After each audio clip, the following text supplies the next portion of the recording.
Hello student, welcome back to my YouTube channel Asha medical classes. आज हम discuss करने वाले हैं physiological changes during pregnancy. Okay, कौन कौन से चेंजेस होते हैं ड्यूरिंग प्रेगनेंसी। तो सबसे पहले हम देख लेते हैं वेट गेन। ओके, जब कोई प्रेग्नेंट वुमेन होती है तो उनमें कितना परसेंट वेट गेन होता है। तो टोटल कितना केजी वेट गेन होता है, 11 केजी वेट गेन होता है। अब वो ये डिवाइड होता है कि फर्स्ट ट्राइमेस्टर में कितना वेट होगा, सेकेंड में कितना गेन होगा एंड थर्ड में। ओके, तो हम देख लेते हैं total weight gain during pregnancy for a healthy women average is 11 kg. This has been distributed to 1 kg in first trimester and 5 kg in each first and third trimester. तो इसमें क्या होगा कि जो हेल्दी वुमेन होगी वो total 11 kg weight gain करेंगी during pregnancy. अब जो फर्स्ट ट्राइमेस्टर होता है उसमें जो मदर होगी वो 1 किलोग्राम वेट गेन करेगी, और जो सेकेंड और थर्ड ट्राइमेस्टर होगा उसमें 5 kg 5 यानी सेकेंड ट्राइमेस्टर में 5 kg वेट गेन होगा एंड थर्ड ट्राइमेस्टर में 5 kg वेट गेन होगा। तो टोटल 11 kg वेट गेन होगा। अब ये 11 kg वेट किस में गेन होगा, जिनकी BMI नॉर्मल है। ओके, जैसे नॉर्मल BMI कितना होता है, 18 to 25 kg प्रति मीटर स्क्वायर। ओके, ये नॉर्मल है BMI। अब नॉर्मल में तो ये 11 kg वेट गेन करेगा, लेकिन अगर कोई वुमेन प्रेग्नेंट वुमेन का BMI ओवर है, लाइक ओवर किसे कहेंगे, अगर मोर देन 25 kg है तो।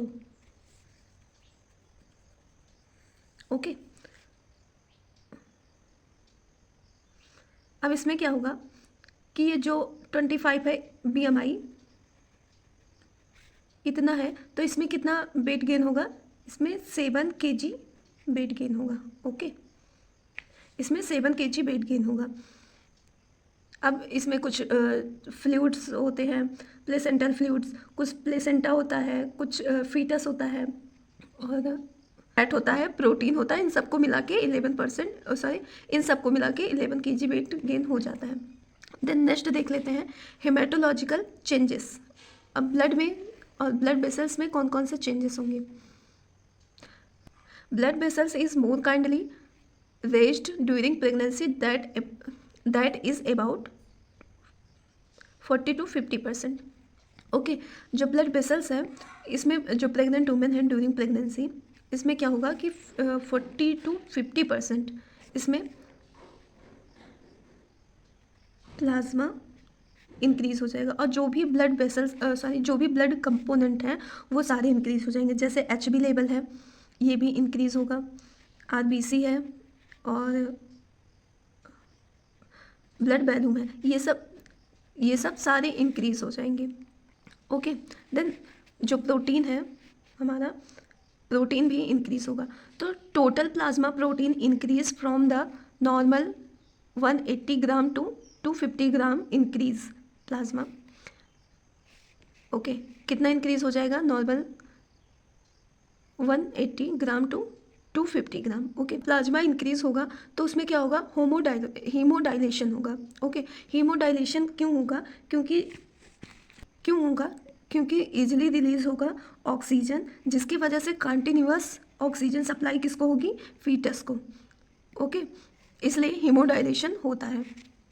अब heart and circulation, due to the enlargement of uterus the diaphragm become thus the heart is pushed upward and outward with slight rotation of left decrease BP। Okay, जैसे uterus का size increase होगा तो क्या होगा, uterus जो diaphragm होगा वो push करेगा, और इसमें क्या होगा, जो कार्डियक आउटपुट होगा वो इंक्रीज हो जाएगा। और इसमें क्योंकि जो एस्ट्रोजन होगा ड्यूरिंग प्रेगनेंसी वो इंक्रीज रहेगा, जिसकी वजह से वैसोडाइलेशन होगा और ब्लड क्या होंगे, रिलैक्स हो जाएंगे, ब्लड वेसल्स रिलैक्स हो जाएंगे, जिसकी वजह से BP स्लाइटली डिक्रीज हो जाएगा। ये किस वजह से होता है, सिस्टमिक वेस्कुलर रेजिस्टेंस की वजह से होगा। देन हम सेकेंड देख लेते हैं रिस्पायरेटरी सिस्टम। इसमें क्या होगा रिस्पायरेटरी सिस्टम में, with in enlargement of uterus, uterus का इनलार्जमेंट होने की वजह से elevation of the diaphragm. Okay, diaphragm क्या होगा, एलिवेट होगा, अपवर्ड साइड में होगा, and thus women feel shortness of breath, जिसकी वजह से जो प्रेग्नेंट वुमेन होंगी वो ब्रीथिंग, उनको क्या होगा कि हल्का सा ब्रीथिंग डिफिकल्टी फील होगा। ऑक्सीजन का जो कंजप्शन है वो इंक्रीज हो रहा है, इस वजह से शॉर्टनेस ऑफ ब्रीथ देखने को मिल सकता है। और इसमें रिस्पायरेटरी एल्कोलोसिस भी हो सकता है। देन आता है बीपी थोड़ा सा डिक्रीज हो जाएगा। एंड क्यों डिक्रीज होगा, क्योंकि सिस्टमिक वेस्कुलर रेजिस्टेंस की वजह से ये डिक्रीज होगा। यूरिनरी सिस्टम देख लेते हैं। Dilation of the uterus and renal pelvis, glomerular filtration rate also increase by 50%। Okay, किसके वजह से हो रहा है, जो डायलेशन हो रहा है यूट्रस का और रेनल पेल्विस का, उसके वजह से जो जीएफआर है वो 50% इंक्रीज हो रहा है। और इसमें आयोडीन का एब्जॉर्प्शन जो होगा वो डिक्रीज हो जाएगा।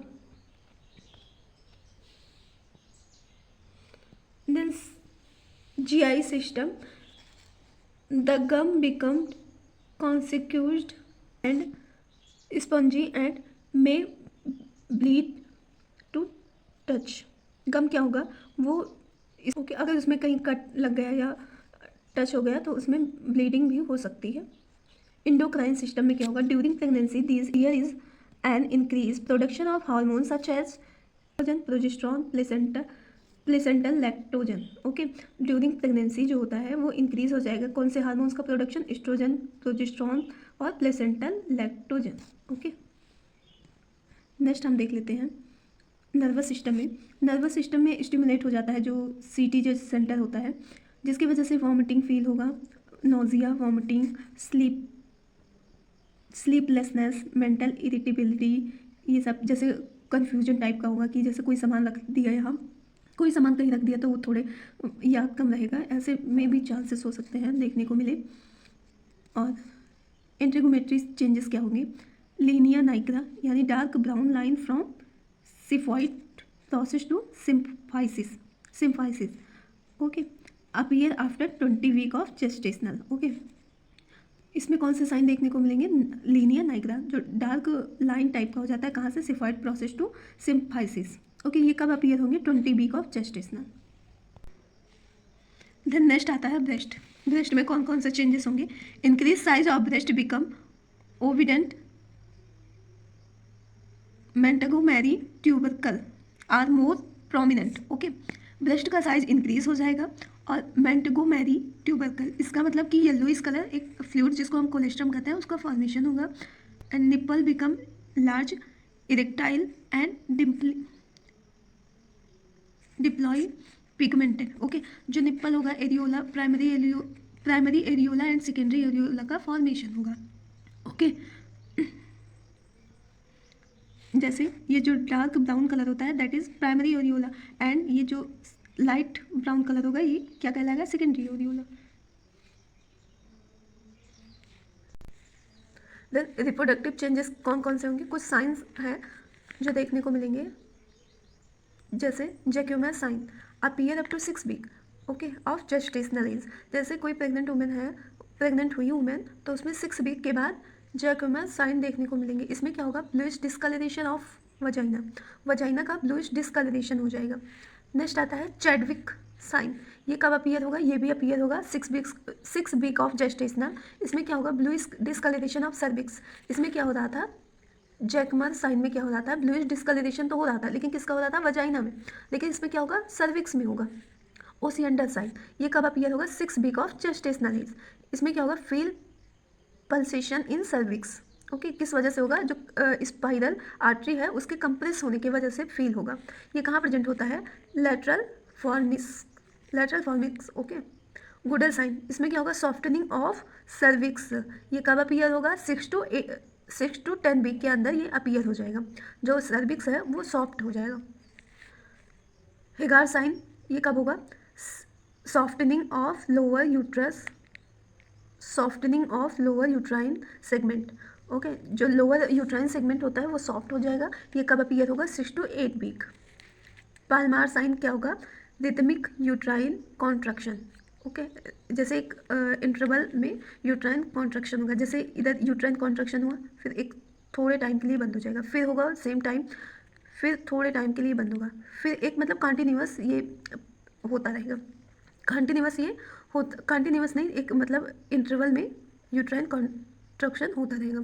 ये कब अपीयर होगा? 4 to 8 वीक। ओके, ब्रक्सटन हिक कॉन्स्ट्रक्शन, इसमें क्या होगा? Painless uterine contraction. इसमें जो यूट्रस का कॉन्ट्रैक्शन होगा उसमें किसी भी टाइप का पेन नहीं होगा, ये कब अपीयर होगा? 18 to 20 वीक पे ये अपीयर होगा। अब यूट्रस में कौन कौन से चेंजेस होंगे? देखो, नॉर्मल लेंथ कितना होता है यूट्रस का? 7.5 to 8 सेंटीमीटर, लेकिन ड्यूरिंग प्रेगनेंसी इसका 5 टाइम क्या होगा? इंक्रीज़ हो जाएगा लेंथ, जैसे 35 सेंटीमीटर हो जाएगा। और जो वेट होगा यूट्रस का वो 900 to 1000 हो जाएगा। और इसमें हाइपरट्रॉफी और हाइपरप्लेजिया भी देखने को मिलेंगे, यानी यूट्रस का साइज इंक्रीज़ हो जाएगा और यूट्रस की जो सेल है उनके नंबर में भी इंक्रीजमेंट होगी। ओके, तो अगर आपको ये वीडियो हेल्पफुल लगी हो तो please like and subscribe my YouTube channel, and thank you for watching this video.